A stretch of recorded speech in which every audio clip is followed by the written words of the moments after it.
All right, let's get our Facebook folks up in here before it's time to go officially.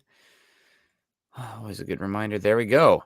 Welcome in, guys. It is Monday morning, May 16th, 7:30 a.m. Mountain Time, and it's time for an episode of Broncos for Breakfast. I am Nick Kendell, and joined by, as always, Scott Kennedy. Scott, how you doing? Happy Monday to you. Yeah, you as well.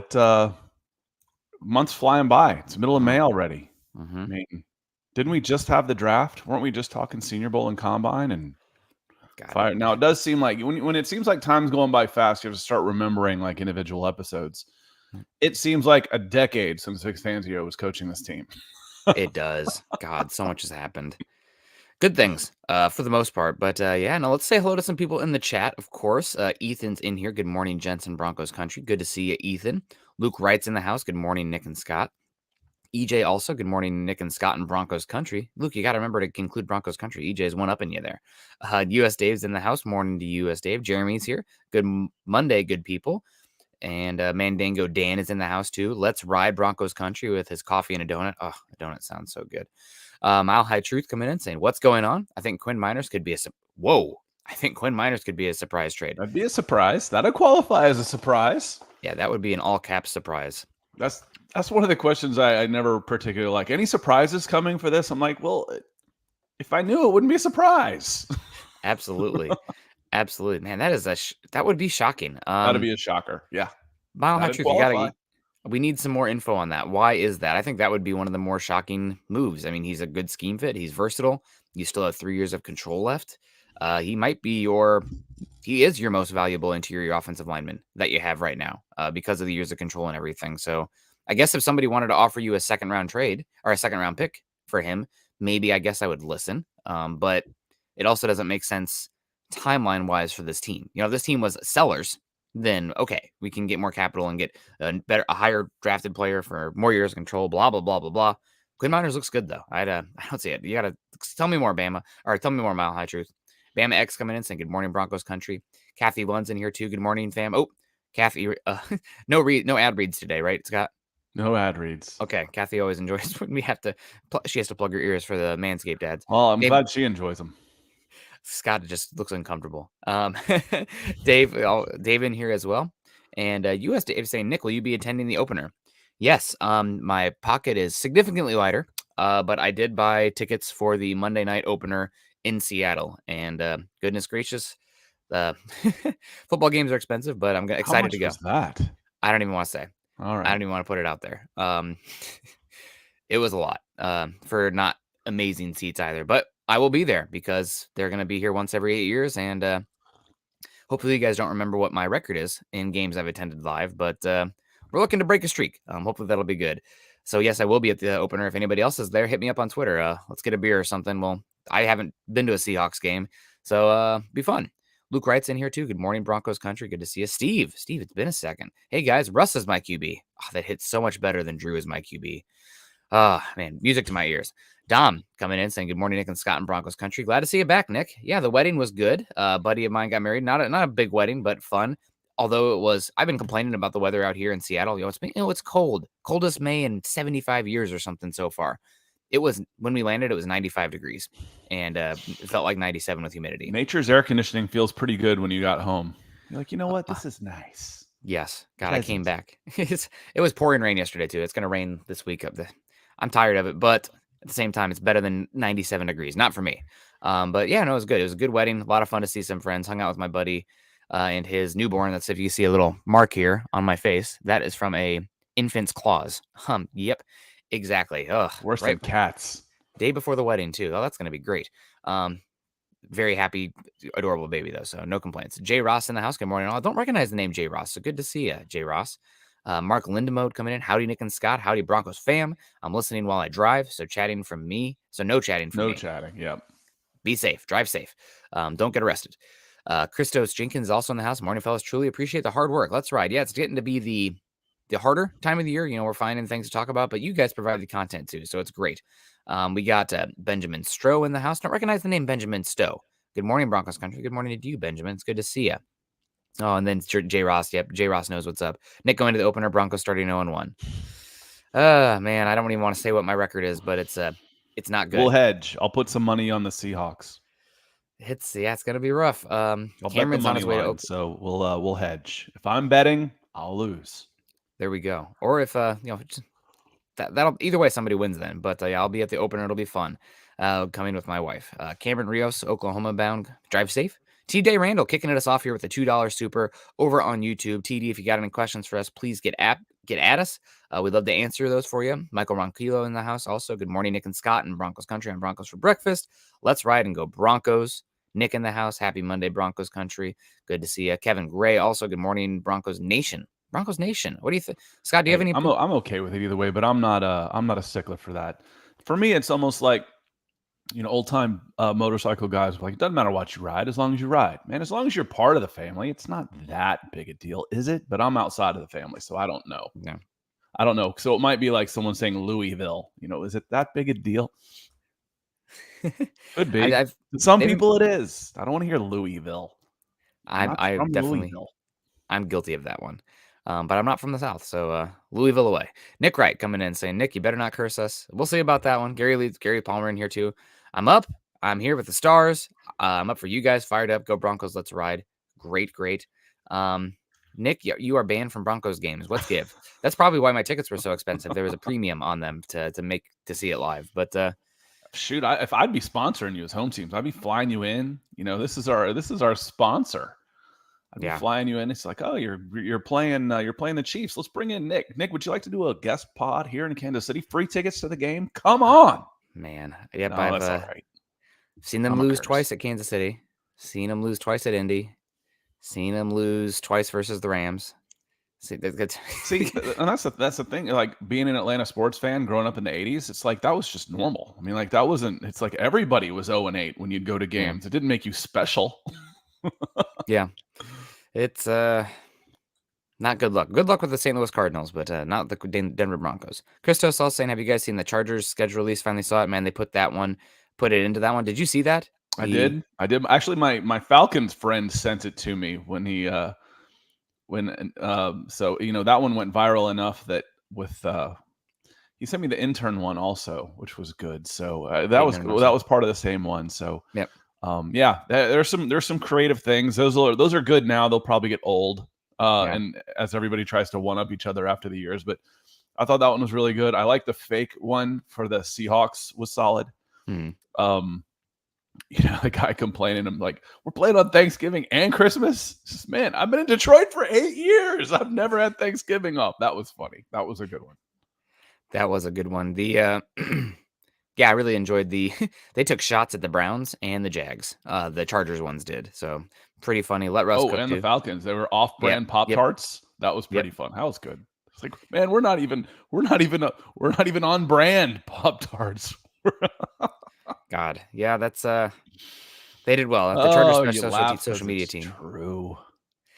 Charter social media team's pretty good. They do good work, unfortunately. Shane Daniels in the house saying, morning, Nick and Scott in Broncos country. Good to see you, Shane. Thank you so much for the $2 super. We appreciate you. Miguel also in the house. Good morning, fellas.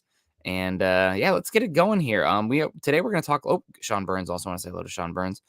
Today we're going to talk about a piece from Bob Morris coming in where he talked about some Broncos salary cap potential surprise players. We'll look at potential cuts and trades to free up some cap space. The Broncos right now for 2023 only have 6.7 in cap space, which is not great, obviously. And they have 12.6 in cap space right now with the Broncos fourth rounders as the only players who have not signed yet this season. So, Scott, off the cuff, any worries about the Broncos cap space for next season? I mean, not this year, but next year. It looks pretty small. No, I'm not overly. Again, you're hoping you've got that problem with Bradley Chubb. Yeah. I mean, my gut feeling is 15 million comes off right there. That he's allowed to walk for, or he's moved. He's in a 1-year deal. I don't have faith that he's going to earn $15 million in 2023. Yeah. One way or another. Last year at this time, we were looking at the thing. What do you mean a guard is your highest paid player? I'm like, there's no way he is coming back on that contract. No way. And his number has been significantly reduced. Russell Wilson's will probably significantly go up, but the cap itself could go up too, in line. And most of your young stars are tied in. Who do you have coming up other than your quarterback who's due for a hefty pay raise next year? So it should be okay. Jones. I think it should be okay. Who? Draymond Jones. Draymond? Where is he right now? He's not. Yeah, he's on a rookie contract his cap hit right now is his dead. I always look at the dead cap number too. It's like, who's movable, who can you move, and his dead cap is nothing. But he's at 2.8. You figure 10. Yeah, I think he's going to get. DJ Jones is worth 10. Draymond's probably worth 10, don't you think? I think Draymond's going to get a good contract. I think he's going to have a good year, and he's a pass rusher who actually holds his own as well in the run game. So wouldn't be surprised if Draymond Jones works his way into a top 10 interior defensive line deal after this season. And it sounds like he wants to get paid too. Rightfully so. I get it. Is Brandon McManus worth 4.2? Draft your kicker. Yeah, absolutely. He's good in the community, but that's expensive. You got to figure out some ways to save some money. Yeah, you better be hitting 4 or 5 game winners a year. Not just kicking. Everybody's hitting 50 and in right now. Everybody in the NFL. Yeah. So it comes down to, can you do it when the game's on the line? And hopefully you'll know more of that this year, where you've got some crucial games and you can put your kicker under some more pressure. Yeah. Mandango Dan coming in saying that guy that beat us last time plays for Seattle now for us, Nick. So he'll break your curse. Hopefully. What do you guys think in the chat? And Scott, what is the reception going to be like for Russell Wilson for that home opener? Is it going to be cold? It'll be solid. I think it'll still be good. Yeah, it'll still be good. You don't go there, and I think it'll still be good.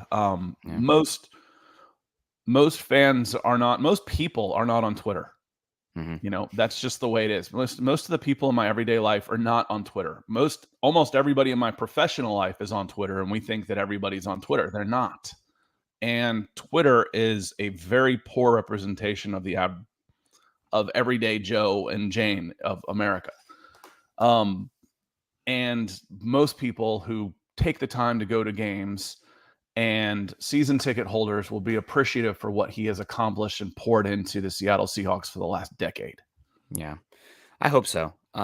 It does seem like, though, like the circumstances of him leaving, Seahawks have done a good job of making it be about, well, Russell wanted to go. Russell wanted things differently. We wanted to keep him here, but it was his choice in the end. So I wouldn't be surprised if there was some booing, but we'll see. No booing coming in here right now, though. Jacob Foster with the support. Thank you so much, Jacob. Hope you had a great weekend. Happy Monday to you and your family. And hopefully everybody's getting ready for Memorial Day, too. I'm ready for that as well. Just a programming note. This next Monday is going to be our last Monday show until things start to ramp up again, because we're going to be off Memorial Day. I will be miles and miles deep in the rainforest in the Olympic Peninsula, hopefully not getting mauled by black bears. But no, it'll be a good time. If you get mauled by a black bear, you did something stupid. That's exactly right. They don't want anything to do with you. Nope. Yeah, 100%. Yeah, I respect nature, 100%. We also have some Draymond Jones content here. Interesting thoughts, pushing back on not the $10 million here, but Malik, I think somebody's going to pay him $15 million a year. Doesn't think the Broncos will do it. Kathy thinks Draymond's going to get paid also. And then CC saying, I'm personally paying whatever Draymond wants. So we'll see. He's a good player. He's still an interior defensive lineman, which is a valuable position, but it's not an edge rusher, not a wide receiver, not a quarterback, obviously. But man, he's a darn good player. So hopefully I do get to find a way to keep him here. But he's probably going to be pricey, especially after this year playing in a defense that's looking to be much more pressure centric. Maybe he's going to play the Aaron Donald mold, where he gets a lot of one-on-one schemed up for him because he's a damn good pass rusher. And God, we'll see how it plays out. I'm a big fan. I've been banging the Draymond Jones drum for years. So number 6 in the NFL as a defensive tackle, because frankly, that's how he would be listed. He's not an edge.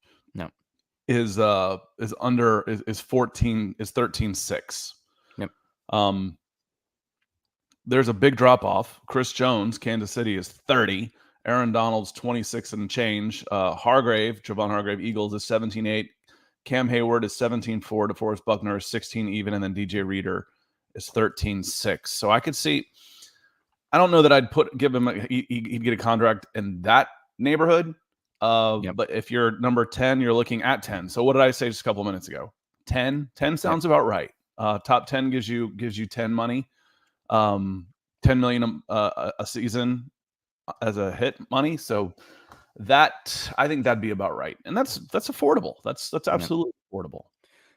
Right now, what would you say your price would be? Because I think $13 million, I'd be okay paying that. Obviously, we're projecting here because I think he's going to have a great year this year. I'm really excited to see what Draymond can do, where the Broncos aren't having to run, halfway through the third quarter because the other team's already trying to milk away a lead. But I think it's going to be a great year for Draymond. I wouldn't be surprised at all if he works his way up to 15 a year, 5-year contract kind of thing, and could be deserved.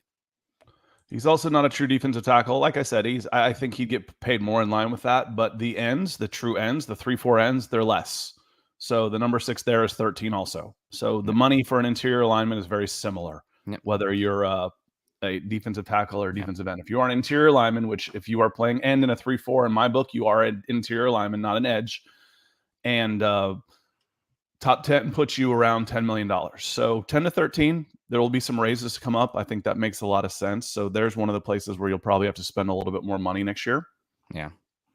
And I don't understand this one at all. I'd rather start Mike Purcell than Draymond Jones. Mike Purcell has been a shell of a football player the last 2 seasons. Seems like a really good dude, but his injury has made him extremely limited, and he can't rush the passer for anything. And his run defense hasn't been as good. I mean, there's a reason the Broncos paid DJ Jones all that money, and we can get into that now. Good transition here.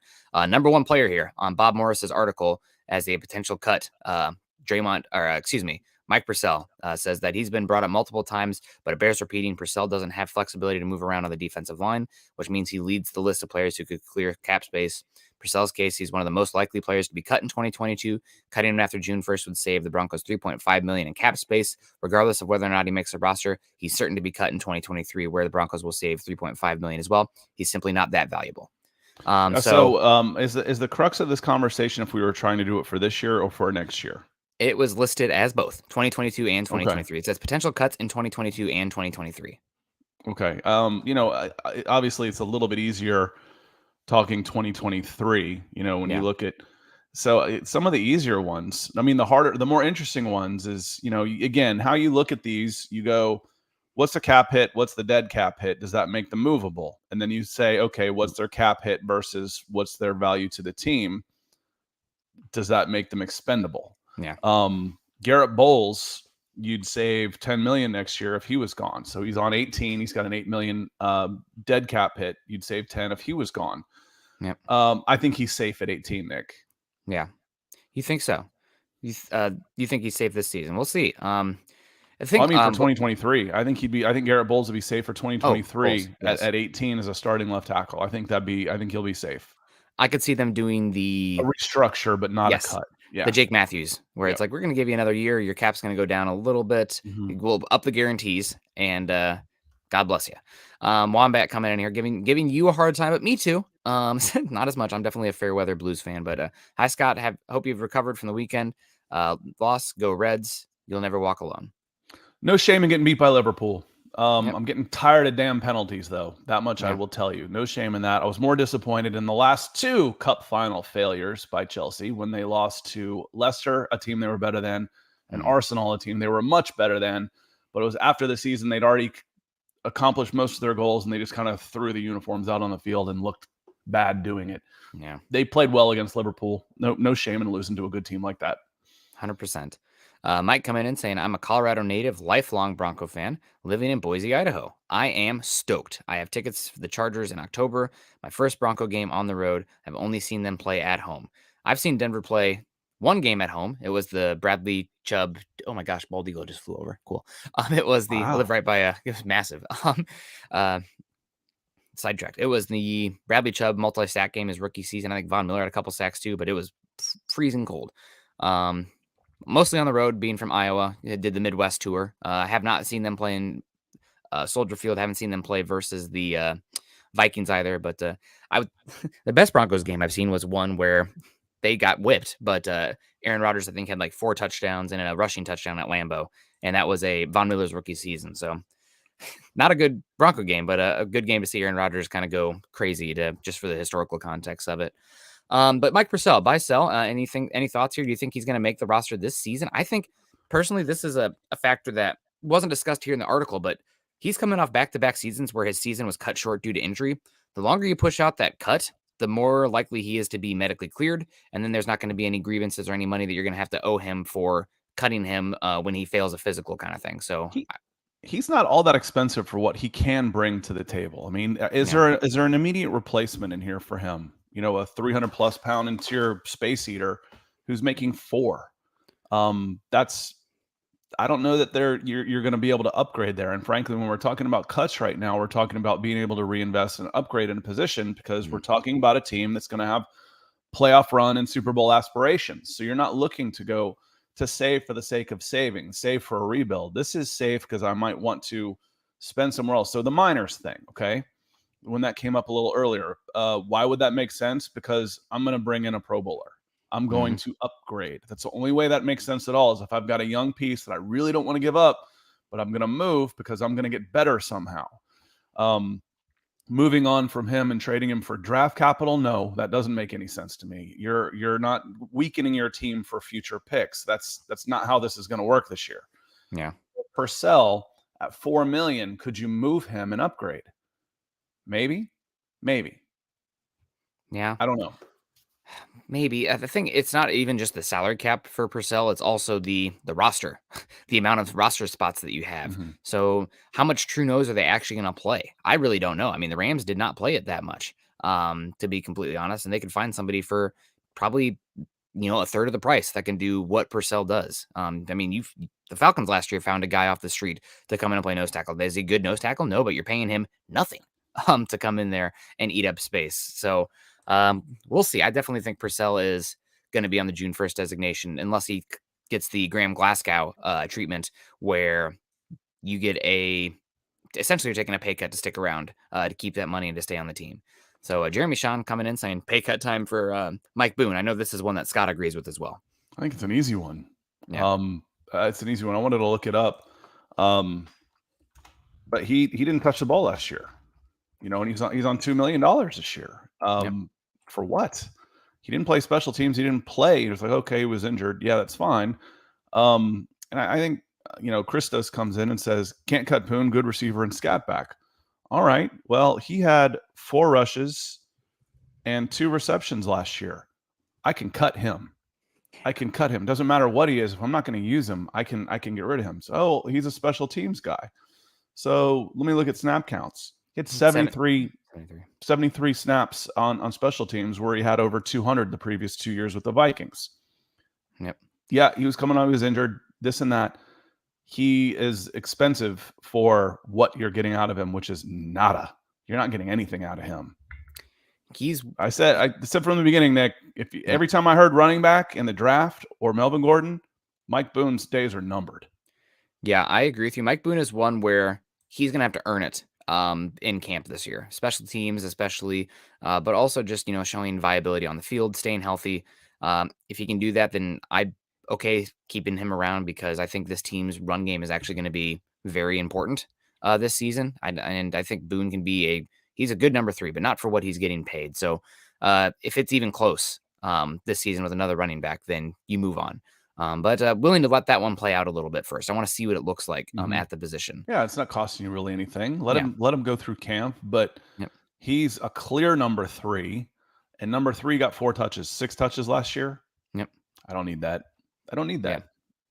Broncos did have pretty good injury luck with the running back position last season as well, just on the whole. Typically, you don't see both your running backs play every game but one. But again, you don't want to pay that much money for that. And the Broncos cap space is going to be tight.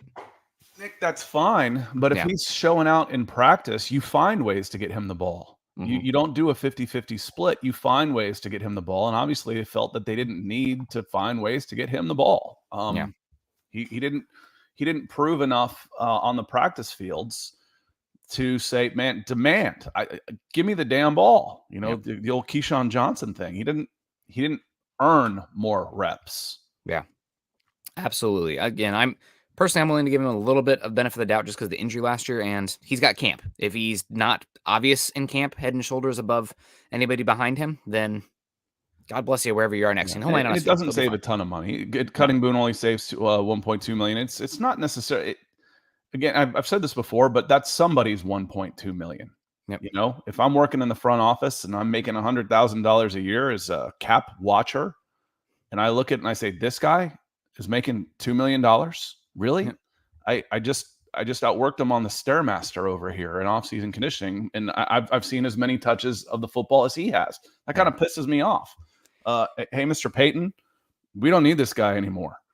It's somebody's 1.2 million that they're saving. So it's not always just salary cap balances. Somebody's writing that check, and it's going to piss somebody off that they're writing him that check. Yeah, 100%. We'll see how it plays out. Mark Schrader coming in. Good morning to you, Mark. Hope you're doing well down there in Texas. I don't know what this is in reference to. Jeremy's saying, does someone need to call Nick and Scott? Yes, call me. I'm going to walk the dog here. I always like to call my mom during it. I think she's busy this morning, though, so somebody give me a call. Trevor also coming in saying, good morning, fellas in Broncos country. Got my Wilson jersey. Let's ride. That's awesome. The Let's Ride stuff has gotten a lot less cheesy now with the 3 in it, too. Since Wilson's here, when it was locked, I was like, oh, where are we riding to? But now we also got Jeremy saying, Boone is valuable on special teams as well. No, he's not. So much. Yeah. No, he's not. 73 snaps on special teams last year. That's 3 snaps a game, or 4. My math is off. 17, 5 snaps a game. No, he's not. He wasn't didn't play until week 12 because he had the hamstring injury. Okay, so 5 weeks. Okay, maybe, but no, he's expendable. He's completely expendable. Yeah, I don't disagree. Gonna have to earn a spot this year. Gabe coming in saying, good morning, lads. Rudy also, saludos, Denver, Colorado. Funny because saludos to Denver, but Scott is out there in the east that way. And I'm out here west, out here in Seattle. So one of the beautiful things, working from home, hybrid learning, whatever, blah, blah, blah. We're out here doing it too, covering the Broncos. So good to see. So let's keep it going here. A couple more players. I'll let you look at the chat here. Gabe saying, if a bottom barrel team offers a second for Chubb, do you take the trade? Yeah. Yep. I know that the edge rusher is a volatile position this season, but second round, considering you don't have very many picks next season, that's going to be at least a top 64 pick, which probably higher than that. And especially if you said a bottom barrel team, then it becomes a top 40 pick. Yep. Yeah, it's a tough one because the Broncos, this is a team that should be going for it right now. And the edge rusher spot is extremely volatile, but a second round pick is pretty good for Chubb, considering you're going to clear a bunch of cap space for him, and you're going to get another asset that you can move next year. So I think you do it. It's a hurt. It definitely is one that hurts, though. I am curious if it sends the wrong message to the locker room, which is something that is concerning. But that's a pretty good return on investment. Also, if you let Chubb walk, you're not getting better than a second, because the best you can get is a third round compensatory pick. So a lot of it points to head says yes, the heart says, maybe not. And Gabe, I pulled this up because I like the question. The answer is yes, you do. But the more realistic answer is it'll never happen. A bottom of the barrel team isn't going to offer a second round Chubb for a rental because he's only got 1 year left on his contract. So that's not going to happen. They are not looking to, they're looking to dump guys, not add them. So a lower team isn't going to do that. 2, if a contender might do it. And the only way that happens is if Chubb is having a good season, but the Broncos are not. I don't see that happening. And if he is having a good season and the Broncos are having a good season, the Broncos aren't going to give him up because they're not looking to weaken the team. So there is no way that this scenario as it stands could happen. Yeah, absolutely. Robert Caslow coming in saying, what's up, Broncos Maniacs? Also, CC coming in saying, if Christian Allen emerges, say goodbye to Malik Reed. Might be saying goodbye to Malik Reed anyway. Yeah, we'll get to that one here in a second. Unless you trade Bradley Chubb for 2, then you maybe want to hold on to him. Is Chris Allen an inside linebacker? No, he's an edge rusher. He's stand-up edge. Maybe hand in the dirt as well, but he's definitely a stand-up edge type of body. So moving on here on the article, Mike Purcell is definitely a potential cut here. Next one listed here, somebody who I really appreciate their insights, and we've had good conversations on Twitter. Good guy, but this is a business in the end. It's not personal. If he finds me, don't come at me. Graham Glasgow, good player for the Broncos, solid player. Graham Glasgow, this is what Bob says. While Glasgow renegotiated deal reduces salary to 3.1 plus incentives, means he's likely coming back for 2022. There are no guarantees he'll stay in 2023. Cutting him next year would save $11 million in cap space. Write it on the wall. However, it's possible the Broncos could trade Glasgow if they feel comfortable with other players. Not only would that free up cap space for 2023, but the Broncos would gain 3.1 million in cap space in 2022 because the acquiring team would take his base salary. So Yes, I think that this is Graham Glasgow's last year in Denver, probably regardless, because that is $11 million with like no dead cap hit on it. Mm-hmm. Easy choice. Maybe there's a little bit of dead cap, but $11 million. I mean, it's 14-3. 14. So Okay. last year I said there was the first guy that, I don't know much, but I know this. Graham Glasgow's not coming back on that contract. No way. Yeah. This year he's safe because getting rid of him would cost more than keeping him. He's got a $9 million dead cap hit versus a $6 million cap hit. So it actually costs you $3 million to get rid of him. He's safe. Next year, those numbers go to 14-3. So you save $11 million overall. Ooh, God. We'll get back to that. I'm seeing red here, Nick. I'm seeing red. Pobby's in the house saying, good morning, MHH family. Pobby, it's been a hot second. I was just back in the Midwest and hoping that you are surviving the heat out there recently as well. But you're bringing the heat back to Seattle here with a donation like this. Holy guacamole, Batman. I don't even know what to say. That's incredible. Thank you so much for keeping the lights on. And the off-season things get a little slower here, but not with stuff like this. So hope you're doing well. Hope your family's doing well. And God, thank you so much for the support. I'm a huge fan of the movie Bull Durham. Yeah. When Nuke comes up and he's shaking off Crash and he says, why this guy's a first ball fastball hitter. Why do you want to throw a one? He goes, I want to announce my presence with authority. That's Pobby. Yeah. Pobby comes in. She announces her presence with authority. There's no hello. There's no, hey, it's been a minute. It's boom. Yeah. The nuke. So Nuke Lelouch. Pobby is the nuke of Mile High Huddle. And it's awesome. Thank you so much. Yeah, that's absolutely incredible. I don't even know what to say. Pobby, if you have any questions or anything, hit me up. Summit says hello too. I know that you're a big fan of the old golden retriever. He missed the heck out of me, man. You should have heard the noises he was making when I came in the front door. He couldn't believe it. I hadn't left him very much before, so he was good. Mostly good. He slept with the wife on that one. He doesn't typically, not allowed to sleep in there. Ethan coming in saying cap hit means Glasgow is here in 2022. Very likely, unless, as Bob mentions in the article, somebody trades for him, but I can't imagine somebody's looking to take on that contract. It wouldn't matter. It wouldn't change your dead cap hit. Yeah. So you still take the dead cap hit. So you're not adding to your salary cap by moving him. That wouldn't happen. So I would check. Is you right on that? You can't, because it's guaranteed. It's already been paid. It was paid out as a bonus and a signing bonus. So it doesn't. Your dead cap's your dead cap. So 2022, yeah, absolutely. 2023, he's in trouble. Yeah, he's in trouble. So either a restructure, hey, you've been serviceable, but he's not playing on $14 million next year. Yeah, that's his cap hit next season. I'm not going to say he's gone. Just like last year, I didn't say he's gone. What I will say is he's not playing on this contract for the Denver Broncos in 2023. No way. No way. Yeah. The contract is a little different where the base salary will carry. If they cut him, they have to eat the base. And the Broncos actually lose $3 million in cap savings, so they'll be $3 million in the hole rather than just outright keeping him. Or if they trade him, that they actually save $200,000, which is nothing, but at least they're not in the hole then.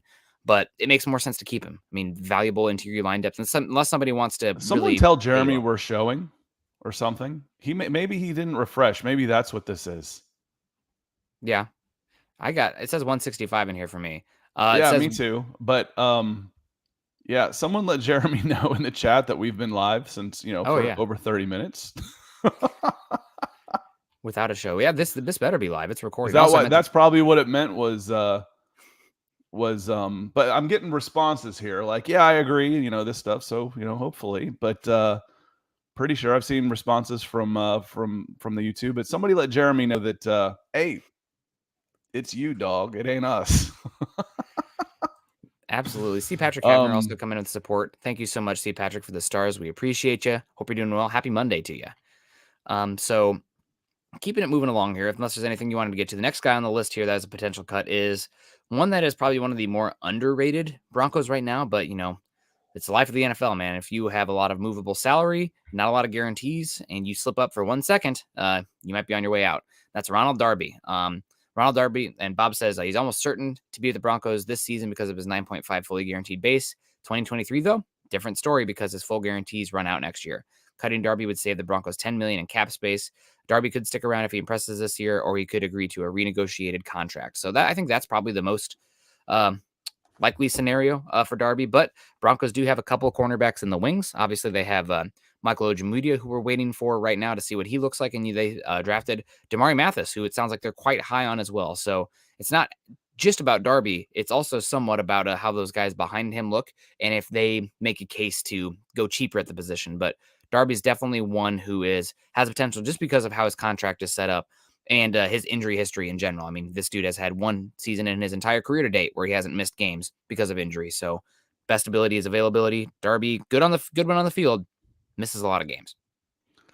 I hope it was a good graphic, Jeremy. We missed you. Hey, the chats. I mean, we've been posting your comments and talking about what a great community member Jeremy is. Sorry you missed all that.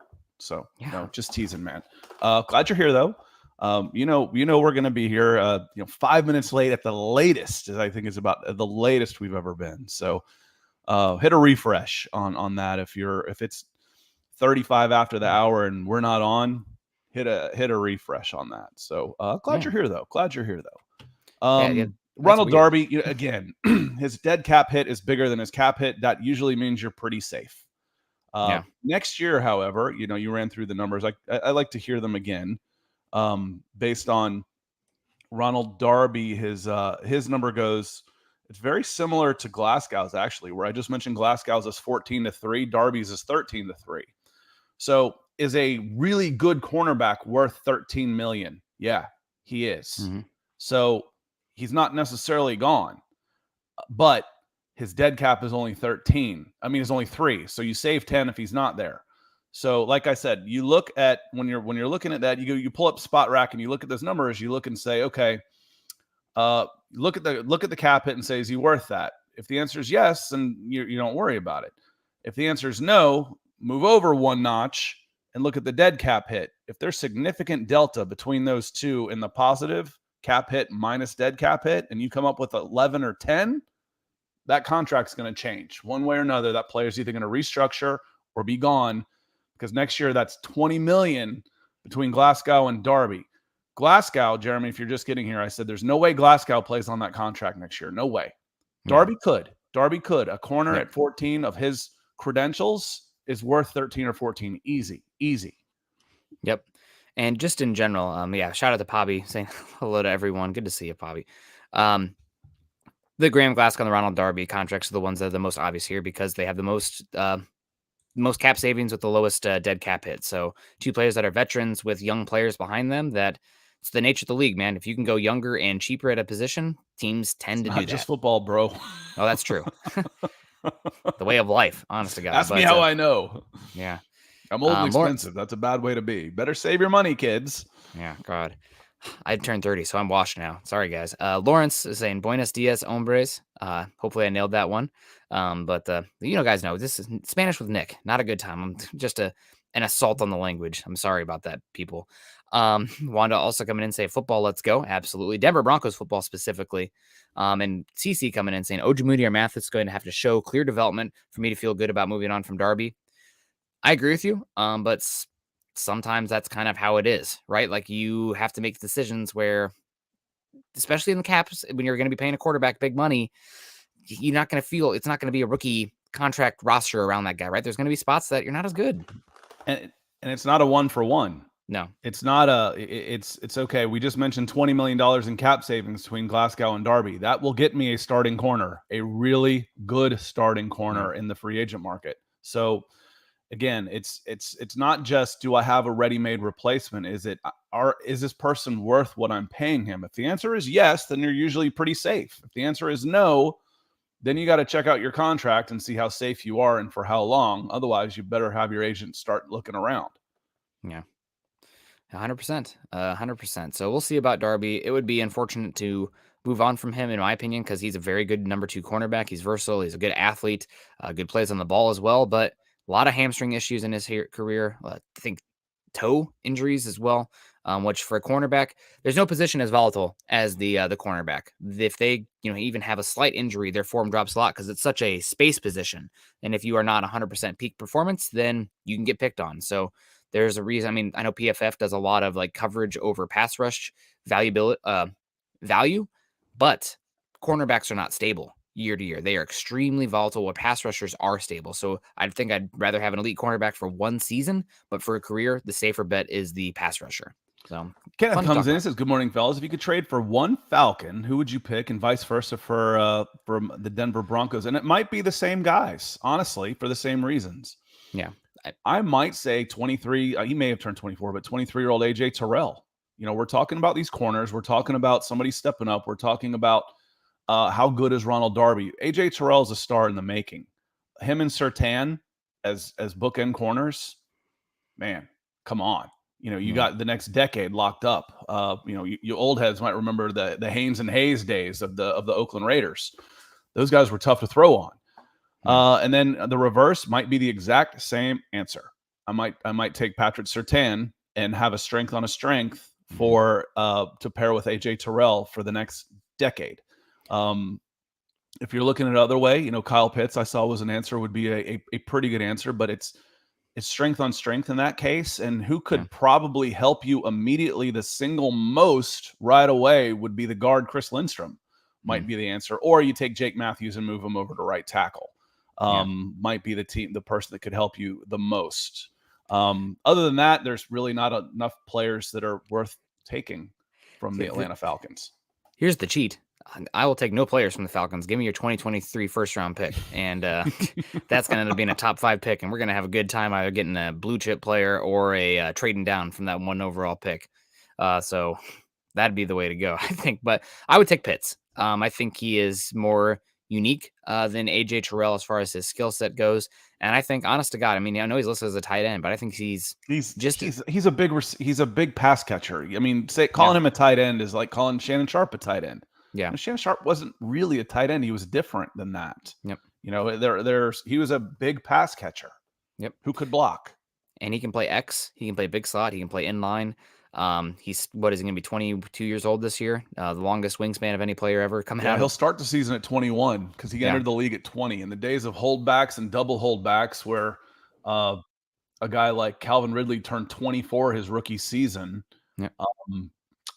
And Drake London's that way too. He's a young guy, but Pitt started in the league last year at 20. He started the league last year at 20. So, and AJ Terrell, I think, is just 23 also. So again, talented youth is a nice. You couldn't go wrong either way there. Yeah, nope. Those are the guys that stick out to me. Dirty Boy 6789 coming in here with the $5 super over on YouTube. Thank you guys very much. And if you can't be like Dirty Boy, giving us the support here with the super chat, make sure that you guys are clicking the thumbs up on YouTube and Facebook as well. That goes a long way, and it's completely free. It takes 2 seconds, so we'd appreciate that if you guys would do that. Talking about potential trades here. The next guy, moving on from cuts to trades for 2022, not 2022 and 2023. Malik Reed listed here in Bob Morris's article you can find on Mile High Huddle. Says, as others have pointed out, nothing is guaranteed with Reed, even though he got a right of first refusal restricted free agent tender. And even after he signed the tender, his money isn't guaranteed. It's possible he's waived, but it's also possible somebody will send a late round pick for him. Either way, $2.43 million in cap space freed. I think this is one that's definitely possible for the Broncos here. You could be talking about easy money moving on here, but even if it's just, let's say you send a 2024-7 and get back a 2020. You really want to try to get a 4th round pick. It's not happening though. But get a 2023 5th. That would be a good way to go. And you can get a good investment there and save some money as well. So will be interesting here. Talking about not saving any money, but helping us with some money here. Ethan with $100 showing red, saying for the London Meet and Greet Fund. That's for you, Scott. I'm coming. I'm waiting for. I'll wait for the summer when the fixture list is released for the 22-23 EPL season. That's all I'm waiting on, man. Is waiting to see what do I want to come out on a Thursday morning and leave on a Tuesday or something like that, and then I'm planning on being over there over Christmas and New Year's. My birthday is January 3rd, so going to roll my 50th birthday right into the festive fixture period where I can go see like 12 games over the course of 7 days. So awesome. I'm planning on being over there twice as long as they'll have me. Awesome. Well, that'll be a big help. You're a big reason why, honestly. If I go once, that one's for me. If I go twice, that one's for you. We're coming for you, Ethan. Now, Malik Reed, what are your thoughts here? My background looks okay. I think I'm looking at it on Facebook. It seems to be showing up okay. My nose is good and shiny. So, looks okay to me. I think it looks okay. Sorry, Richie. I think they did everything they could to have Malik Reed walk this year. They brought him back at 2-4. I don't think they necessarily want him at 2-4. And if you look at pass rush needy teams, they'll look at his numbers and say, yeah, we could use that. A team like the Atlanta Falcons, their leading sack guy, had 4.5 sacks last year. Well, beaten that a couple of times already. Sure, pencil him in. We'll send you a 6th. So I think moving him, let's see, what have we done here recently? Chris Allen, we talked Baron Browning at edge. We got Nick Bonito. Man, where's Malik Reed going to get on the field? So yeah, super expendable, and it wouldn't, and it'd be savings also. Yep. And CC making a good comment here. Ideally, you do not want to see Malik Reed on the field, especially on first and second down. I do wonder if he'll have more responsibilities in regard to covering and dropping into coverage, which is pretty decent as the edge. The thing is just Nick Bonito is, it's the Pokemon reference here, guys. Everyone, Scott, plug your ears, but it's going from Magikarp to Gyarados with Malik Reed to Nick Bonito. As far as just, it's going from ippity-doo to flippity-doo. That's crazy. Yeah, it is insane. You don't want to tick off Magikarp too much, but no, that's Nick Bonito. Everything Malik Reed can do, Bonito can do better, is the big thing. So I just don't see a big role for him unless you have an injury, God, knock on wood, in camp where it frees up a spot. But we'll see. If you can get any capital for him, it's probably a good thing. It's also freeing up some money. Peter also said, how many actual players do you see the Broncos trading away? I only see 1 or 2. I think you'll see 1 or 2, but I think there's also going to be one that happens in season. Broncos made two trades last year in season, bringing in Kenny Young and Stephen Weatherly. I wouldn't be shocked at all if you see the Broncos on the other end this season, where they're the ones trading away from the back end of their roster. And, because they're still going to be scouting the waiver wire and everything, looking to bring guys in. Oh, they also traded for Jonas Griffith. I think that was in the season as well. So maybe 3 trades in season. So I would say over. Peter, you've been having trouble with stars. So thank you for the stars. Looks like you're back on track. So thank you so much. It's as far as trading away, I said last week, it's impossible to predict when somebody's going to come in and offer you a 6th-round pick for somebody who's never seen the field. Yeah. If you've got, these back end guys of your draft, these practice squad players, they could go at any given time. You just don't know. Someone comes in, hey, we want to offer you a 5th for Seth Williams. Bye. Yeah. But those are impossible to predict. We're talking about guys that have seen significant time for the Denver Broncos, and who of that group might be a little more expendable. So I think, 2 would be a floor on this. And because there will be some guys that I hate to say it, but nobody cares about, that weren't ever, roster bodies, camp bodies that you are able to spin something out of. Great. I'll take it. I'll take a 7th, whatever. We're not going to use him. So I think we will see, we could see something like that for sure. Yeah, absolutely. Definitely could see that. Keeping it moving here because we got a few more players. And this one I think is probably the most spicy of Bob Morris's takes here. Potential trade Dalton Reisner, starting left guard for the last 3 years for the Broncos. Local kid, Kansas State product. Says it appears likely the Broncos will keep Reisner, but the performance of other players during camp and preseason could change that. Reisner has a lot of starting experience. It shouldn't be difficult to trade him if the Broncos go that route. Trade saves the Broncos $2.79 million in cap space. This is one that I have a harder time seeing unless somebody's willing to send you like a round 3 pick. And I'd even, this is kind of moving up like round 3, and you want us to send you a 5 as well to get up then that top 100 pick? Absolutely. But it's tough because I think Reisner is a very solid player, especially his pass protection is very good. And the movement that he can do there, I think it's a good scheme fit. 1 year of control F makes it tough, but this is a team that's not looking to, we shouldn't be thinking about 2023 too much right now. We should be focusing on the now with where this roster is, with the Chiefs taking a step back. And I just can't see it unless somebody blows me away. Going real quick, going back to Eric also says, I lost it, but Eric was like a Trinity Benson. That's kind of my point on this. I'm like, Trinity Benson, yes. And also the 7th-round defensive back pick, who I never even learned the name of, that got spun for a 6th-rounder. Those are the guys I'm talking about that are impossible to predict. Reisner, you save about $3 million if you move on from him. He wasn't very good last year. Have you brought in enough players that can move him out? Can you upgrade? Again, you're not doing anything that's going to hurt this team. So you've got to be able to go get somebody else. There's plenty of time to do that. The roster cuts across the league haven't really even gotten started yet. They're not done by any stretch of the imagination.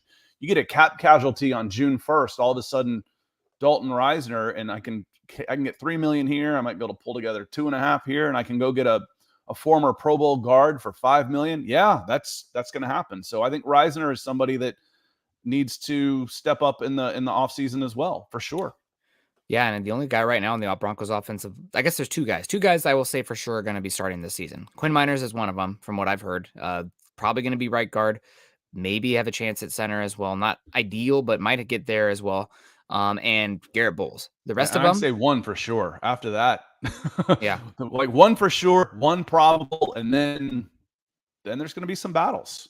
Yep, and do not sleep. But somebody we haven't talked about a lot, and I think the reason for that is when he was originally brought in, thought people, myself included, thought, hey, maybe this is the starting right tackle, and that kind of was not a exciting move at all. But Tom Compton, he's going to get a chance. The Butch Berry worked with him in San Francisco. He was one of the best run blockers, according to Pro Football Focus, in all of football last year at the right tackle spot.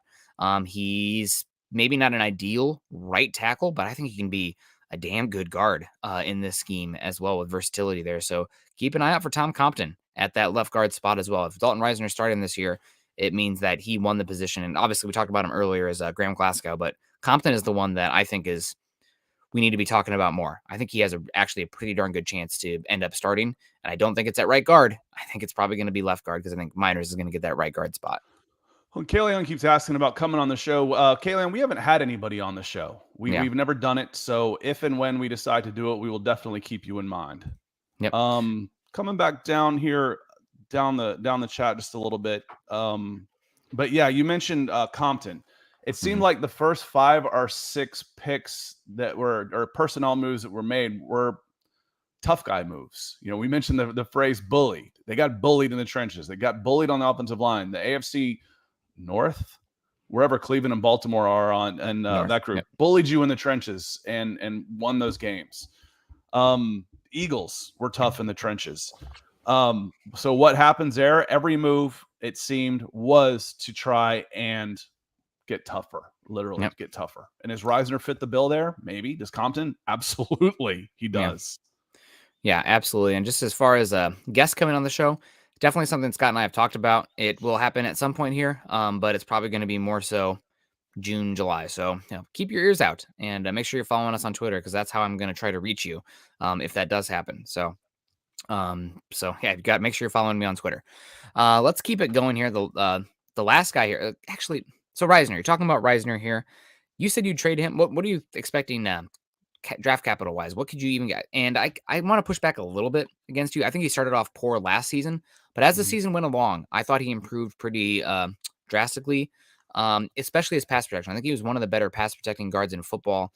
And another guy who agrees with that statement is Brandon Thorne, who does a lot of advising for NFL players and draft prospects coming in.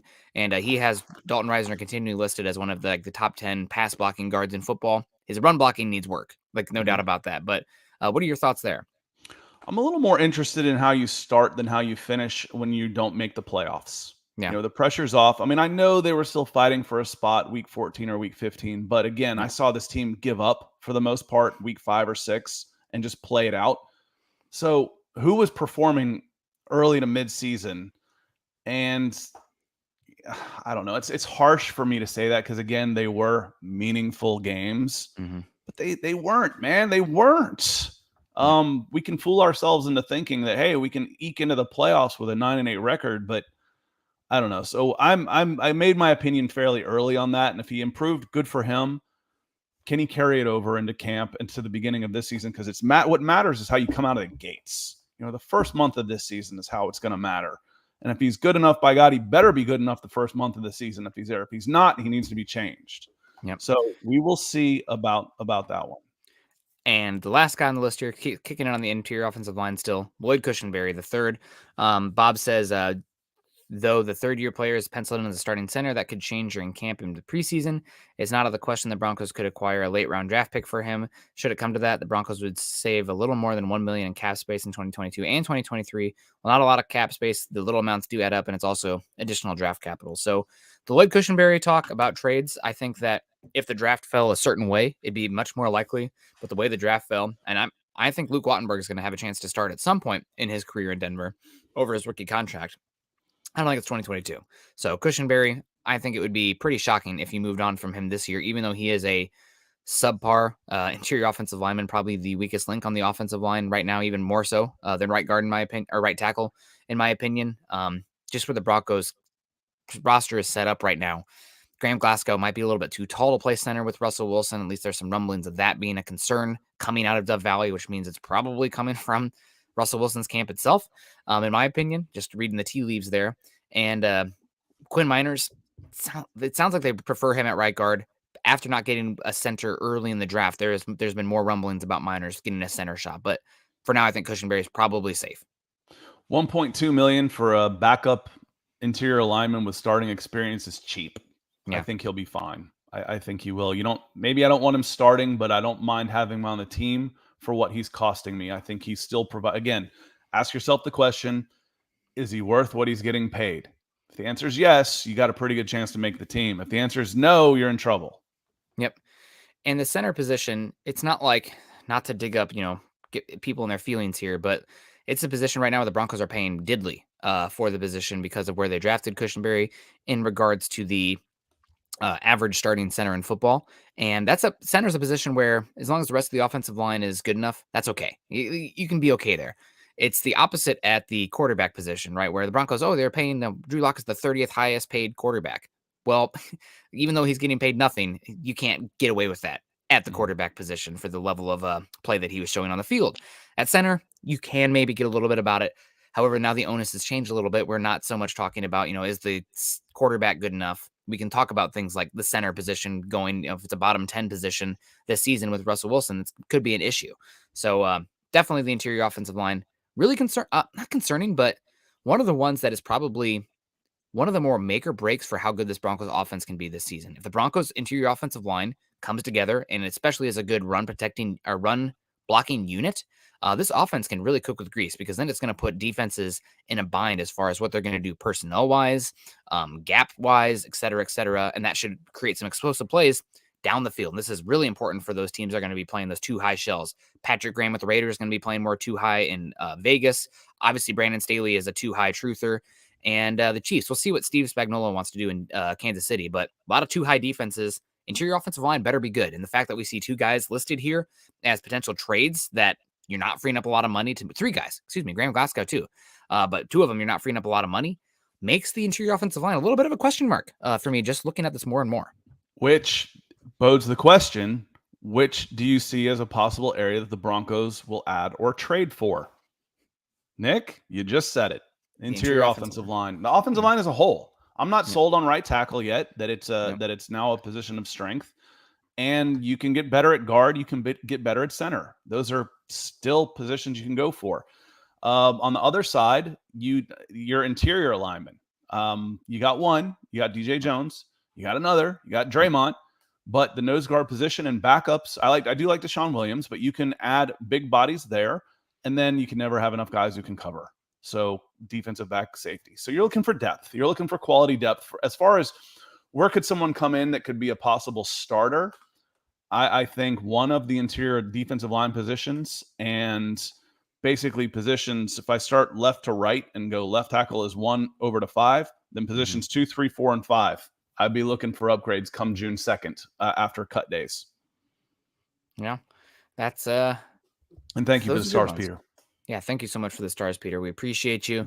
The other position that still sticks out for me, we keep talking about, who are all these guys going to play? But it's the body type. I'm looking for a power edge type of still. Somebody that has some versatility that can kick inside on early down. It's pretty much the anti-Nick Benito. Somebody whose versatility is moving closer to the ball rather than, dropping into coverage.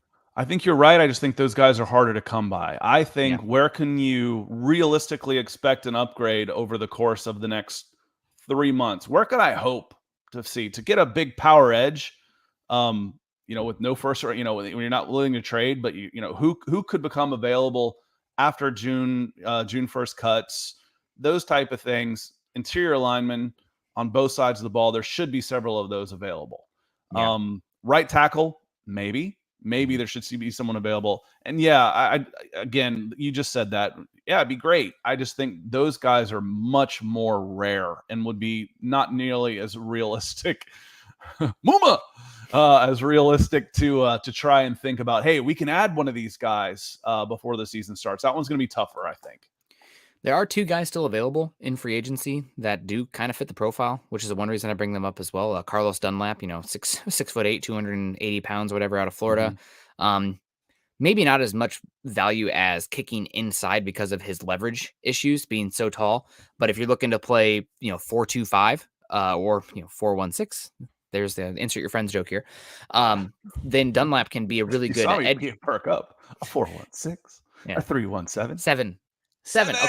Okay. God. Nobody clip that one.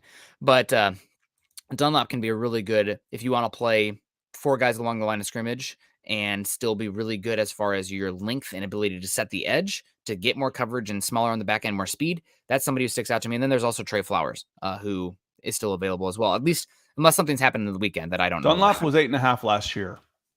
So yeah. He's not coming in at 5. No, maybe. If you get to August and things are looking good and the hype train's still rolling. But remember, Stephon Gilmore last year was a late cap hit after, when you have to make your decision to tag a guy or you're negotiating for a certain amount of time. Yep.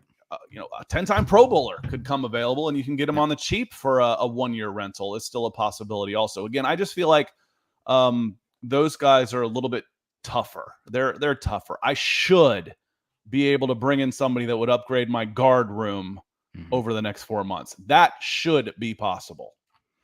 Unless Tom Compton stands out and is a dude there. So don't was the second edge you were talking about? I wanted to see what he made last year. What he made last year is terrible. So this is not going to be good for me in this argument. Trey Flowers. He got a horrible contract from the Lions. So he was cut for a reason because he was not nearly worth. How terrible is it? It was bad. Let me see. Career earnings, 2022 restructure. He was due on 10. Yeah, 2021 he was 14. So, but again, you're not bringing in a $14 million guy. You're not even bringing in a $10 million guy. You're talking 5 at the most. Yeah, like that's what your money is. Yeah, I love a power edge. I just think that one's tougher. I really do. Yep. Man, that's we'll see how it plays out. But guys, it was a fun conversation today. We appreciate one more coming in here from Peter. Is McMoney still McMoney if he misses some in preseason? Do we look at a cheaper alternative? So going back to the kicker conversation, $4 million for a kicker, it's a lot of money. It's about right for a top 5, top 10 guy. Is he? Or, can I get a guy that 6th-round pick and pay him $300? Yeah, that's definitely possible. And we have some breaking news to break on the pod as well. My phone was going off.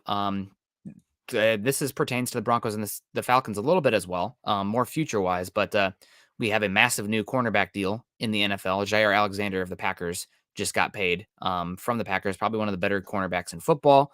And he is, let me see, signing a 4-year deal, $84 million. He's getting a whopping $31 million this season, year 1. For they had room. The Packers. So they had room this year. Let's front load that thing. Yep, absolutely. So let's get out of here. It's a long Monday. I'm going to be exhausted today. I have too much travel and also hanging out with buddies. God, it's 2 a.m. Oh, Nick, we don't want the night to end yet. Let's stay up, have one more, and keep talking. And then my brain is still. Oh, the sun's up. I'm going to be up. So exhausted. Today will be a long Monday, but we appreciate you. It's good to be back. Enjoyed the little break, but. We'll be back again tomorrow. If you guys have any conversations or stuff you want to talk about, then hit me up on Twitter also. We're at the time of year where anything is a viable conversation to have. And this was a good one. So shout out to Bob as well for providing the content today. Make sure you guys follow Scott and I on Twitter. Scott is at Scout Kennedy. I am at Nick Kendell MHH. Also follow us at Huddle Up Pod and at Mile High Huddle. If you haven't done so yet, join our Facebook communities, facebook.com/Mile High Huddle Pod, as well as facebook.com/Mile High Huddle.